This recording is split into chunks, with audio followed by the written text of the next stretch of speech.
Hi, folks. Tom Johnson Medlin here. Want to share a few words and sentiments and photos around our Pocono waters. You know, just because you're a fisherman, that's not the only reason you're concerned about the waters, right? Anybody who's a sportsman, sportswoman who's out in the out of doors frequently and pushing the limit of their physical capabilities, mental and emotional capabilities by being in the wilderness, by being in woods, by being along streams, gets the fact that it's not just about recreation, it's about a sense of well-being, a sense of homeostasis, a sense of groundedness, that human beings need the environment that is all around us to be untouched so that we can find our connection to it. And when an environment is untouched or as untouched as possible, all of a sudden, all of the symbiotic relationships that exist between the tiny, tiny, tiny little things and all the tiny things, and then all of the larger than tiny, and then all of the grand things, we can see that symbiotic relationship and learn about it over time, revealing more about who we are as individuals ourselves in a symbiotic relationship with the environment. But destroying the environment because of our greed is not an acceptable stance. And if you are a fisherman or fisherwoman, right, or if you're a camper or a canoer or a kayaker, an outdoors person of any degree, or somebody who learns and yearns while outside to be next to, sit among, and sit amid nature, then start making noise, right? Because we need our streams to be exceptional value streams, not just for sport, but for the whole environment. I want to share a few words and also some pictures that I've taken. The pictures I'm going to share with you today are photos that I've taken from Paradise Price Preserve, one of my favorite locations for accessibility. And the words are words that I wrote for a press conference that we shared at the beginning of our Pocono waters, but just as relevant today as they were then. So join me in a few words and photos. The place of water in our lives runs deep, obviously. We are mostly dependent on water as a physical component of our lives, but we also depend on water and its displays in nature for a sense of beauty, a sense of radical amazement, of awe, of wonder, and of grandeur. Rivers, springs, lakes, and streams open us to a spiritual and emotional groundedness and homeostasis as we find our place within the world in which we live. We cannot survive without water in our bodies, but also in our hearts and minds and souls as well. Fragile balance are two very important words that we should all hear and recognize as undercurrent of all ecological, environmental, and conservation issues of our day. Watchwords, if you will, of a new movement upon the earth. The vast and rapid degradation of all weather systems due to upsetting of this fragile balance by climate change should be a tolling of the bells in our ears, causing us to wake up, tolling in our hearts and our minds for us to pay attention. Our human impact on our dear planet needs now be under an ever more watchful eye, like at no other time in our human history, because we stand at the confluence of generations of selfish despoiling and plundering of her resources. Gone are the days when we could pretend that our greedy, swarming presence on her surface had no effect. Every little thing we do has an effect across the whole, exponentially, and will continue to mount in influence as populations grow and natural systems degrade. Water has deep value in our lives as individuals. In our bodies, we need it to support life. 60% of the adult human body is composed of water, and purer water supports purer cellular development in that body. But it also supports health as we clean ourselves and remove harmful bacteria and microbes from our skin. And purer water supports purer hygiene. Water has deep value in our lives as communities. Civilizations have always built themselves up in areas where clean water flowed in abundance for drinking, for recreation, and for trade. When water was threatened by regal privatization in 1215 by King John, the English people gathered and forced him to sign the Magna Carta, a charter which articulated the notion that waterways and woodlands and fisheries were the rightful property of all citizens. They were held in common, language that led us to the Clean Air and Water Acts of 1970.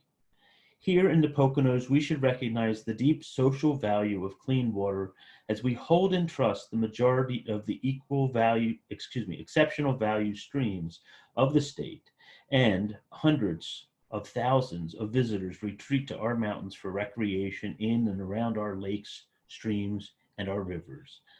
Our livelihood and communities depend on clean water.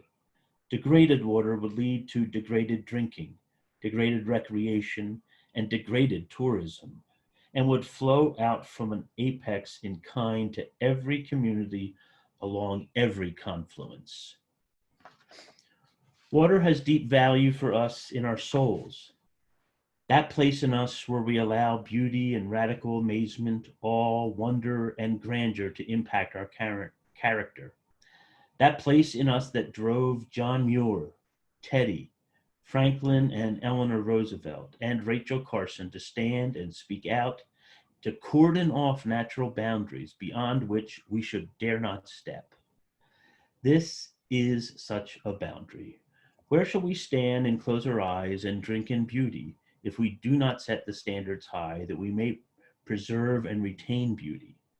Water cascades and merges quickly on its way to greater confluences as all water run to the sea, our great biological saline womb of life. Degradation cascades as quickly, to be sure, and it cascades as quickly, pure or degraded. The waters were here long before we were. They will be here long after we are gone. What kind of water will we leave behind? It's up to us to decide that. It's up to us to decide that this day. So I hope that you'll consider pledging to provide care and support for our exceptional value streams in the Poconos. I want to close with 3 poems I've written on water. Water is an essential piece to life, but it's also a great piece of in our artistic renderings of life because it reminds us of our connection to nature. And so these are 3 pieces from my past books, volumes of poetry. This is called The Power of Waters. And so the power of the waters all around me is calling me to find a new way on in life, a way to set out onto and into, one as passionate and surreal as the sensual undercurrent of a rushing, turbulent stream in the mountains, sometimes hidden in the inconspicuous holler, sometimes clambering toward the open sunlight on big stones from geologic time, always pushing forward until they are all but dried up, and then a trickle to their end. Power and dissipation ramble from one and the same source. In another poem, The Song of What a Soul Needs. It must be planted with a gentle mountain song, one from meadows of mornings, perhaps Copeland's Appalachian spring, watered with a fine and molecular water splashed from a rising rainbow, taking to the horizoned moon, fly just hanging on the lip, nursed on routine mouthfuls of an IPA or with the aromatic hints of an oaky bourbon, chest deep in water with no fish on, only one perfect cast following after another, and the smell of wood fire on the wind. And finally, the lead poem for a future book that I am doing on the Delaware River and her tributaries. It's a volume of poems devoted to just that topic. This is one of my earlier 1995 poems that has traveled with me in almost every book of nature poems that I've done and will be the title piece for this upcoming book. It's entitled Riverbending, and it is of the Delaware. We are not here long enough to watch the river change her shape, but she does. I have felt it. We can see her swell and dry, but we do not get to see her curl and cut and grow old. She is an old thing. She goes back 1,000 years. We cannot see all the changes, but we can feel them. They are in there. And so, my challenge to you today is to stand tall as a citizen, to speak about exceptional value streams with those people around you, encouraging them to speak to legislators about, number one, maintaining exceptional value streams, that level of standard, and not allowing streams to degrade.